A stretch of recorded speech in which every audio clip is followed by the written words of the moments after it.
여러분, 안녕하세요. 기술을 통찰하고 기술을 투자로 연결하는 주식 R&D랩에서 절대 놓쳐선 안 될 기술주를 집중 분석합니다. 에코프로비엠의 행보는 그 어느 때보다 뚜렷하고 강력합니다. 2분기 매출은 7,797억 원, 영업이익은 490억 원으로 전년 동기와 비교해 확연한 반등을 보여주었고, 무엇보다 지난 분기 적자에서 무려 467억 원이나 증가하며 본격적인 흑자 전환에 성공했다는 점에서 눈여겨볼 필요가 있습니다. 이 성과는 단순한 재무적 수치가 아니라 에코프로비엠이 선택한 전략과 방향이 시장에서 실질적인 결과로 이어지고 있다는 증거이기도 합니다. 특히 인도네시아 제련소에서 발생한 405억 원 규모의 지분법 이익은 단순한 일회성 수익이 아니라 원료 밸류체인 통합이라는 중장기 전략이 현실화되고 있다는 점에서 중요한 신호입니다. 에코프로비엠은 더 이상 하이니켈 양극재에만 의존하지 않고 HVM, LMR, 그리고 LFP 등 제품 포트폴리오를 넓히고 있습니다.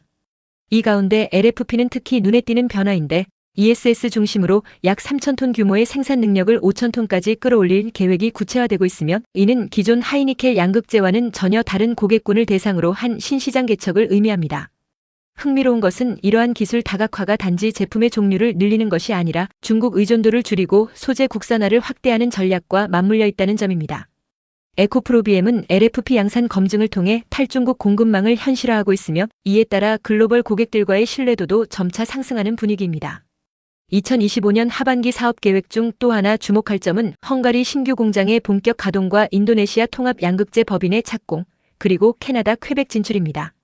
이는 단순한 해외 생산이 아니라 유럽과 북미의 IRA와 EU CBAM 같은 보호무역 조치에 대응하는 필수 전략이며, 현지에서 생산된 배터리 소재만이 완성차 OEM에게 유리한 조건을 제공할 수 있는 시대에 발맞춘 행동입니다. 이와 동시에 전고체 배터리, 나트륨이온 전지, 저니켈 고전압 소재 등 차세대 기술 확보에도 자원을 아끼지 않고 있으며, 이러한 R&D는 단순한 기술 선점이 아니라 시장 내 가격 경쟁력 확보, 수율 개선, 제품 수명 연장과 같은 사업적 실익으로 이어지고 있습니다. 원료 측면에서는 니켈 재련부터 양극재 합성까지 이어지는 수직 계열화가 빠르게 강화되고 있으며, 이는 향후 메탈 가격의 급등락에 대응할 수 있는 핵심 안정장치로 작동할 것입니다. 재무적으로는 2025년 한 해 동안 약 5천억 원 수준의 CAPEX를 계획 중이며, 이는 모든 확장 전략을 뒷받침하는 중요한 기반입니다. 그 자금은 정책금융, 회사채, 외부 자본 조달 등 다양한 방법을 통해 마련될 예정이고, 이는 단기적인 재무 부담보다는 장기적인 성장성에 더 큰 무게를 두겠다는 의지로 읽힙니다. 요약하자면 에코프로비엠은 이제 하나의 포인트 기술만을 내세우는 기업이 아니라 기술 다변화, 글로벌 현지화, 수직 계열화, 재무 확장성이라는 네 축을 동시에 작동시키며 종합적인 전략 기업으로 진화하고 있으며, 이는 투자자 입장에서 매우 흥미로운 구조입니다. 에코프로비엠의 2025년은 숫자로는 분기당 수천억 원의 매출과 흑자 전환, 전략적으로는 소재 기술 국산화, 제품 포트폴리오의 확장, 글로벌 밸류체인의 구축, 그리고 지속적인 신기술 연구로 요약될 수 있으며, 지금이야말로 이 회사의 다음 도약을 가늠할 수 있는 중요한 전환점이라 할 수 있습니다. 그리고 이 전환점에서 기술과 주식이라는 두 축을 모두 이해하는 투자자라면 에코프로비엠이라는 이름을 다시 한번 새겨둘 필요가 있습니다. 에코프로비엠의 주가 상승할 기술 개발에 대한 좀 더 자세히 쉽게 설명하겠습니다. 끝까지 시청하시면 투자에 대한 핵심 포인터를 챙겨가시면 좋겠습니다. 오늘은 고성능 리튬 인산철 양극 복합재 대량 제조 기술을 중심으로 국내외 선두 기업과의 기술 비교 부분만을 아주 깊이 있게 다뤄보겠습니다. 오늘 이 시간 동안 기술 전문 용어도 반복해서 풀어드리면서 쉽게 이해할 수 있도록 설명드릴 테니 끝까지 함께 해주세요. 먼저 우리가 알아야 할 기본 전제부터 다시 정리하겠습니다. 리튬 2차 전지는 전기차, 휴대기기, 에너지 저장 시스템 등에 널리 쓰이는데, 이 배터리의 핵심 성능은 어느 양극재를 쓰느냐에 따라 크게 달라집니다. 양극재는 배터리의 플러스 쪽 극으로 전기가 들어가고 나갈 때 화학 반응이 일어나는 물질이에요. 올리빈계 양극재라는 것은 결정 구조가 올리빈 모양인 것을 뜻하고, 리튬 인산철은 그 대표적인 물질입니다. 안정성이 좋고 수명이 길지만 단점은 상대적으로 전압이 낮고 전도성이 낮다는 점입니다. 그래서 전도성 개선, 코팅, 도펀트 삽입 등이 연구의 핵심이 됩니다. 오늘 비교할 것은 국내와 해외에서 LFP 또는 유사한 복합재 기술을 누가 어떻게 개발하고 있는가, 그리고 그 기술 차별점은 무엇인가입니다. 먼저 국내 기업들을 살펴보겠습니다. 대표적으로 에코프로비엠, 포스코퓨처엠, LNF 등이 이 분야에서 경쟁 중입니다. 이들 기업은 기존의 NCM, NCA 고니켈 양극재 기술도 다루지만 최근에는 LFP 복합재 기술 쪽에도 투자를 확대하고 있습니다. 예를 들어 에코프로비엠은 전구체 제조 공정 최적화와 코팅 및 도펀트 기술을 중심으로 하고 있습니다. 전구체는 나중에 활물질이 될 물질의 전 단계 물질인데 여기서 입자 크기, 균일도, 조성 등이 미리 조절되어야 합니다. 전구체가 균일하지 못하면 이후 활물질에서 반응이 고르지 못하고 성능 저하가 생길 수 있습니다.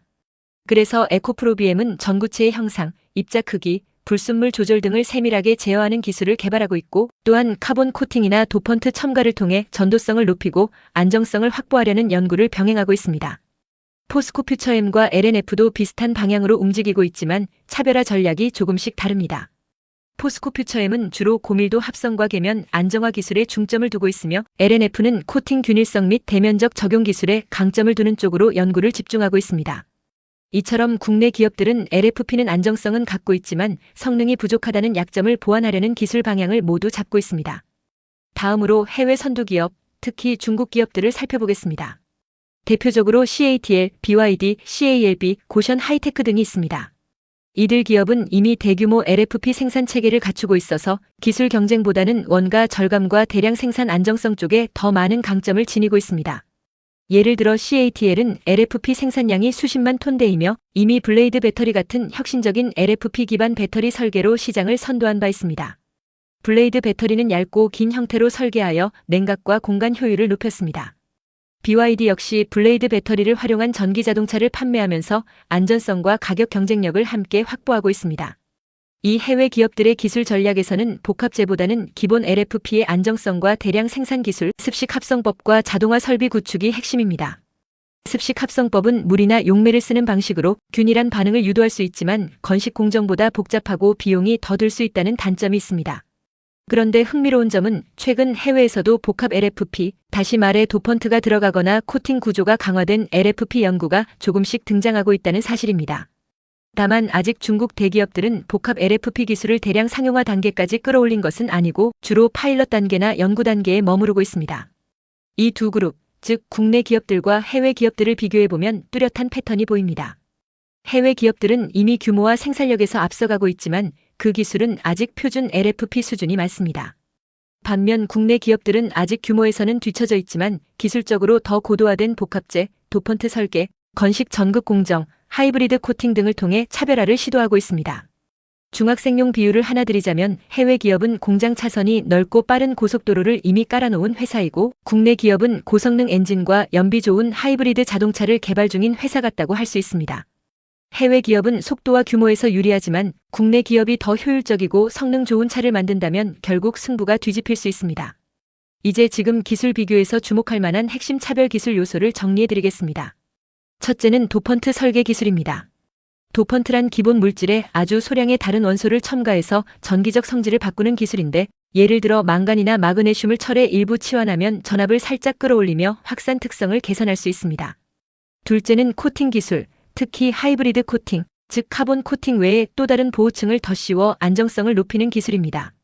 셋째는 입자 제어와 밀도 제어 기술, 즉 전구체 단계부터 마지막 활물질 단계까지 입자 크기, 균일성, 내부 치밀도를 조절하여 전지 내부에서 리튬 이온이 빠르고 고르게 움직이게 만드는 기술입니다. 넷째는 건식 전극용 고강도 활물질 기술입니다.